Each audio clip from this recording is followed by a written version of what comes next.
Naam, asante sana. Wacha nisikilize kutoka kwake Alex Otunga.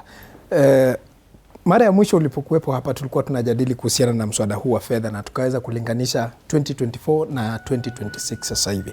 Sijui kauli yako ni gani kuhusiana na baadhi ya maswala ambayo Wakenya wamekuwa wakizungumzia sasa hivi? Asante sana Bwana Kirobi.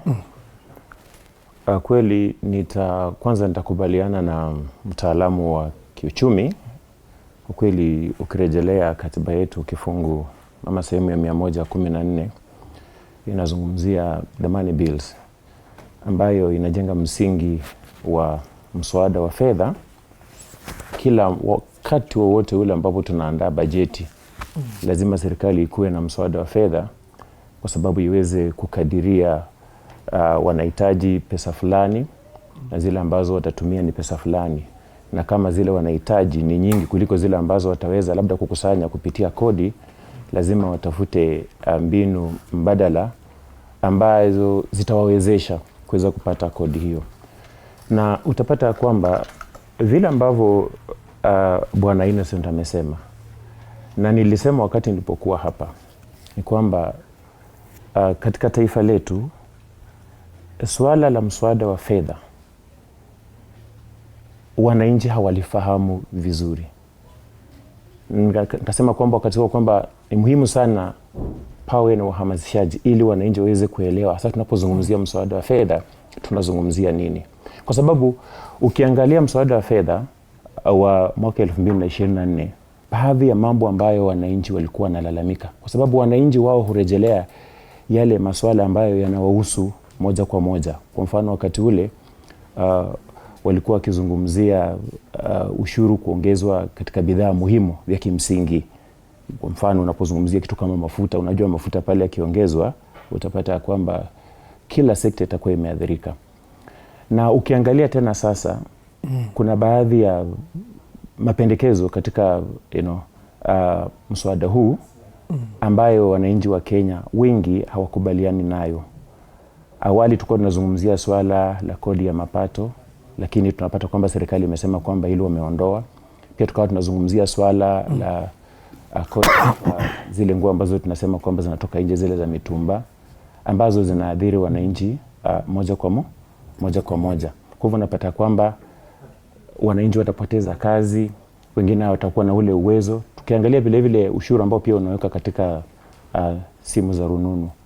Lakini waziri ametueleza kwamba zile kodi zote 5 ambazo zilikuwa zimewekwa sasa zitatolewa zote, itakuwa ni moja tu na asilimia 25.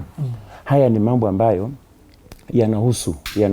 yanahusisha Wakenya moja kwa moja. Kwa mfano ukiangalia vijana ambao walileta shida mwaka 2024 bado ukiangalia katika mapendekezo ya mswada wa sasa utapata kwamba bado kuna shida, kwa sababu wale ambao tunasema content creators wanatueleza kwamba kuna ule ushuru ambao unaitwa withholding tax.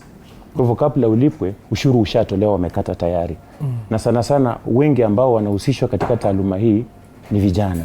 Kwa hivyo unapata kwamba vijana wengi wanatafuta kazi. Serikali inaambia vijana kwamba wabuni nafasi za kazi ama wanabuni nafasi za kazi, lakini sasa katika zile sekta ambazo wanabuni nafasi za kazi, kama ule ushuru utawafinya sana, watasaidika kivipi?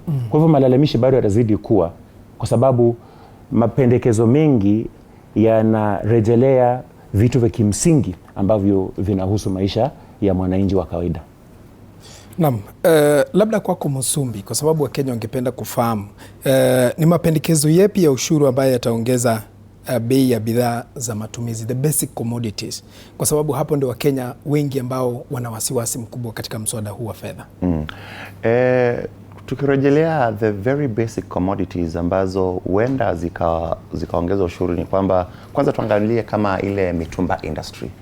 Umeona serikali imesema itaongeza some percentage ya tax hapo, kwa sababu ndio na kulikuwa na ile public participation na wale wenye hiyo industry na wakaeleza, wamekuwa wakitolewa ushuru mwingi, wakati wa mambo za VAT, mambo za hizo income tax, na wakajadiliana, ndio serikali ikaweka one standard policy ya taxation ambayo pia itasaidia upate ile native industry ya textile yenye iko hapa. Unajua tumekuwa tukiagiza hizo second hand clothes kutoka ng'ambo kwa wingi na zinakuja hapa zikiwa very cheap. Unapata ile industry yetu hapa haikui. Na unapata kuna wawekezaji wako hapa pia, tunataka to create employment. Unajua industrialization mara mingi ndio inaleta mambo ya employment. Kwa hivyo kama hatutahakikisha ya kwamba tumeshield zile industry zetu ndio zipase kukua na ziajiri watu wetu, utapata bado hatuja, sababu part ya ku expand hiyo income tax base ni kuensure ya kwamba Wakenya wengi wameajiriwa, na kama hatuta attract investors hapa wawekeze hapa na waajiri watu wetu, hatutaweza ku